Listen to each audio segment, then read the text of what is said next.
Hey there, friends, and welcome to Meaningful Living. It's always a joy to connect with you.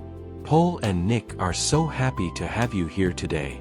Pol and I are constantly searching for the most helpful and interesting information to share with you. How are you doing today? Are you feeling good? Drop a few words in the comments. I'd love to hear from you. Have you ever done everything you could for your garden, but your plants still look a little sad? Maybe your flowers drop their heads in the heat, your tomatoes seem less juicy than usual, or you see fungal spots appearing on leaves for no obvious reason. For many of us, 55 and older, gardening isn't just a hobby, it's a part of our lives. But don't you sometimes find yourself looking at your garden, confused as to why it isn't thriving, even though you're doing everything by the book? Pol and I have been there, more than once. Today, we, Nick and Pol, will uncover 5 of the most common watering mistakes that even experienced gardeners often make, especially us seasoned folks. And most importantly, we will show you how to fix them so your garden can be healthy and beautiful. Watering at the wrong time of day. Let's talk about something it took Pol many years to understand. Timing is everything when it comes to watering. It doesn't matter how much water you give if you do it at the wrong time. In the beginning of our gardening journey, over 25 years ago, we thought watering was just watering, morning, noon, or evening, as long as the plants were wet. But over time, we noticed something strange. Some plants thrived while others wilted, even though they were getting the same care. Then we started researching, and it turns out there's some real science behind it. Studies from the University of California have shown that watering early in the morning, just after sunrise, significantly reduces the risk of disease and water loss. Why? Because at this time, the air is still cool, the sun isn't scorching, and the soil absorbs moisture slowly and evenly. The plants get exactly what they need without extra stress. We know that many of us, as we get older, are already up early. Our knees might creak a little, but there's something special and peaceful about those quiet early hours when it's just you and your garden. And if bending over with a hose is difficult, we highly recommend using a simple hose timer. You set it once, and your garden will be watered at the perfect time, even if you're still in your slippers reading the newspaper. But if the morning doesn't work for you, don't worry. The late evening is your next best friend. Just make sure the sun has already set. And never water in the heat of the day, when most of the moisture will evaporate, so it never reaches the roots. And a word of caution, evening watering can be risky, especially for leafy crops. When moisture lingers on the leaves overnight, it becomes an invitation for powdery mildew and other fungi. Trust us, fighting them is no picnic. Watering from above like a rainstorm. Here's one that Pol and I often see, and I'll admit, we've done it ourselves more than once. You've got the hose in your hand, and before you know it, you're watering your plants as if you're giving them a summer thunderstorm. This may seem refreshing, but unfortunately, it's one of the most inefficient ways to water. Most of that water settles on the leaves, not where it's truly needed, at the roots.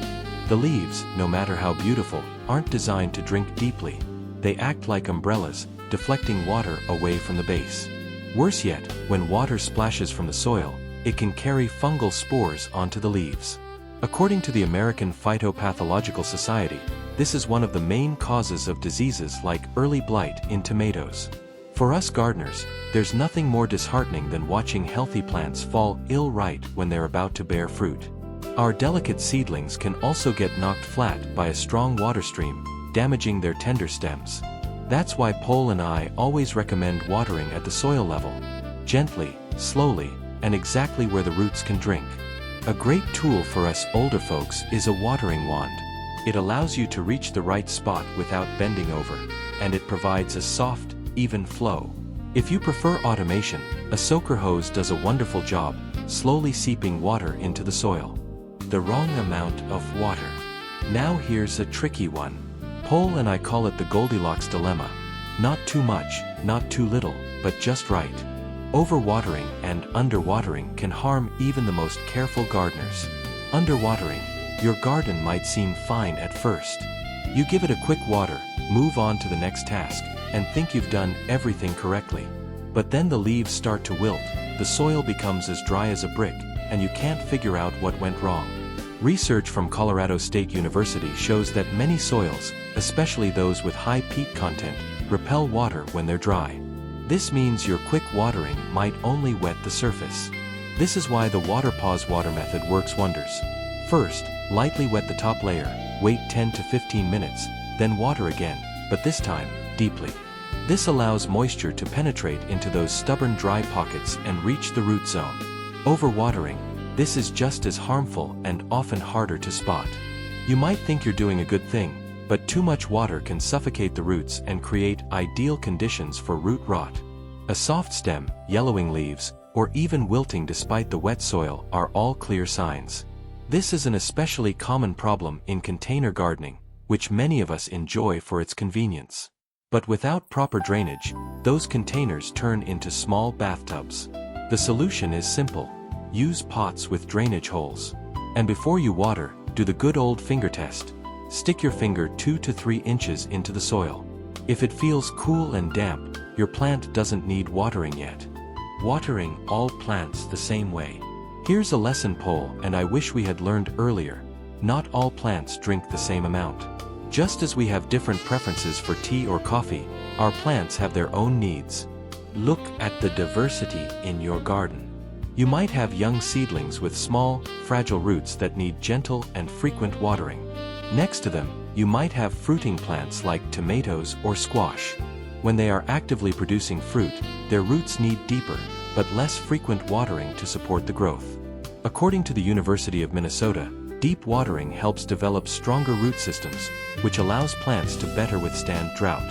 Leafy greens like lettuce love constant, even moisture. If they dry out, the leaves can turn bitter. This is where Pol and I use one of our favorite tricks, which is especially useful for those with many garden beds. We use color-coded markers. We place small flags or tags next to each plant or group.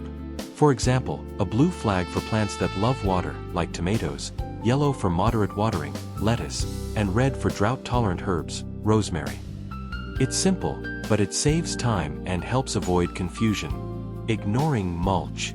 And here is the quiet hero of the garden that is often forgotten: mulch.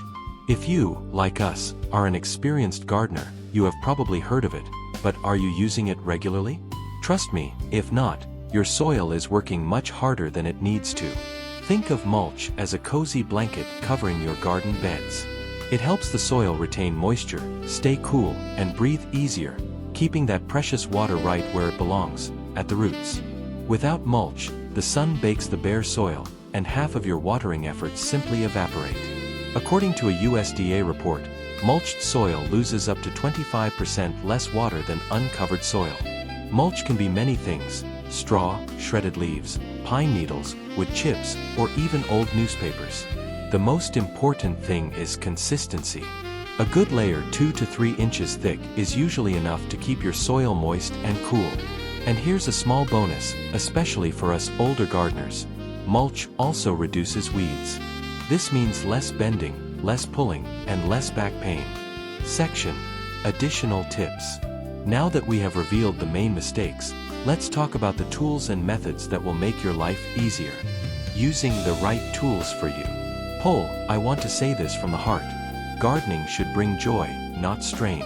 When we were younger, I didn't think twice about dragging a hose across the yard or bending down to reach every corner. But now, well, these knees aren't what they used to be. And that's okay. Because with the right tools, we don't have to work harder, we just need to work smarter. One of my favorite discoveries is the watering wand with flow control. It provides a soft, even stream without you having to squeeze anything. It's gentle on the hands and gives you precise control, which is ideal for delicate seedlings or hanging baskets. If you have raised beds, a drip irrigation system with a timer is a real game changer. You just set it and go about your day. Research from the University of Arizona has shown that drip irrigation can reduce water consumption by 60% while also improving plant health. How to recognize when a plant is truly thirsty. Now that we know the basics, let's move on to another important lesson: how to read your plant's language. Plants, just like us, send signals when they need something. And those signals are not always obvious. Of course, The first and most obvious sign is wilted leaves. But be careful, wilting in the heat of the day doesn't always mean the plant needs water. It could be its natural defense against evaporation. So always check the soil. Here are a few sure signs that will help you understand when a plant needs water. Soil texture. Grab a handful of soil. If it crumbles through your fingers like dry sand, that's a sign. If the soil clumps together and stays moist, the plant isn't thirsty yet. Pot weight. If you have houseplants or containers, just lift them. A lightweight pot means the soil is dry, and a heavy one means it's still full of water. This simple test never fails. Color change. Pay attention to a change in the color of the leaves. Dull, lackluster leaves are a sure sign that the plant is thirsty. Or, conversely, yellow leaves can signal overwatering. How to collect rainwater, an economical method. Our meaningful living philosophy is not only about the garden, but also about being wise with our resources. One of the simplest and most useful ways is to collect rainwater. Why is it so good? Because it is natural and soft, it doesn't contain chlorine, fluoride, or other chemicals that are in tap water. Rainwater is also at an ideal temperature, which is less stressful for your plant's roots than cold water from a hose. Here's how you can easily set up a simple and effective rainwater collection system. Choose a spot. Find a place under a downspout that collects water from your roof. This is the most convenient place to collect it. Set up a barrel. All you need is a large barrel or tank, which you can buy at any garden supply store. Make sure it is stable on the ground. Connect the pipe. Install a special adapter that directs the water from the downspout directly into the barrel. Secure the lid. Be sure to cover the barrel to prevent debris, leaves, and insects from getting in, and to keep children or pets safe. Install a tap. If the barrel has a tap, that's even more convenient. You can easily fill watering cans or connect a hose for watering. Seasonal watering adjustments. Did you know your plant's watering needs change with the seasons, just like our wardrobes? Ignoring this can cause big problems. Let's break it down. Spring.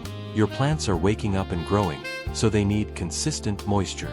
The key here is not to rush it. Water deeply but allow the top inch or two of soil to dry out between waterings. Summer. This is when most plants are working hardest. They need more water, but watering should be done early in the morning to avoid quick evaporation in the heat. Check the soil frequently, especially for container plants, which can dry out in just a few hours. Fall.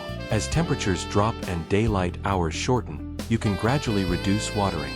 Your plants are getting ready for their long rest.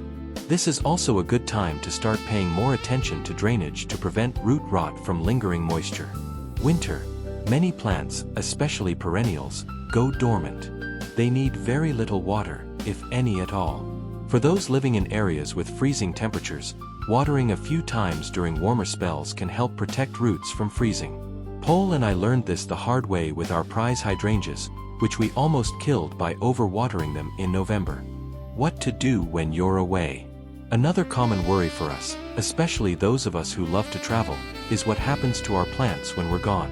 Pol and I have found a few simple solutions that give us peace of mind. Ask a kind neighbor or friend. This is the most reliable method for short trips. Just be sure to leave them very clear, simple instructions on which plants to water and how often. And maybe leave them a little thank you note or a small gift. Automated systems. For those who have them, this is a real game changer. A drip irrigation system with a timer is the best. The key is to test it for a few days before you leave to make sure it's working properly and that the water is reaching all your plants. Simple wick systems. For houseplants or smaller containers, a simple DIY wick system can work wonders. Just place one end of a cotton string or shoelace in a container of water and bury the other end in the soil of your plant. The wick will slowly draw water into the soil, keeping your plant moist for days. Water with wisdom, not worry. So friends, today Pol and I have revealed 5 common watering mistakes that can happen to even the most experienced gardeners. Watering at the wrong time, watering from above, overwatering or underwatering, taking a one-size-fits-all approach to all plants, and ignoring mulch. We also shared with you, Nick and Pol, our best tips on tools, recognizing thirst, fighting disease, and collecting rainwater. Gardening is a journey, not a race, and I sincerely hope today's video gave you new ideas for this journey. If you have your own secrets for taking care of your garden, write to us in the comments. Pol and I are always interested in hearing your stories. Until next time, water with love, grow with joy, and always stay rooted in your garden.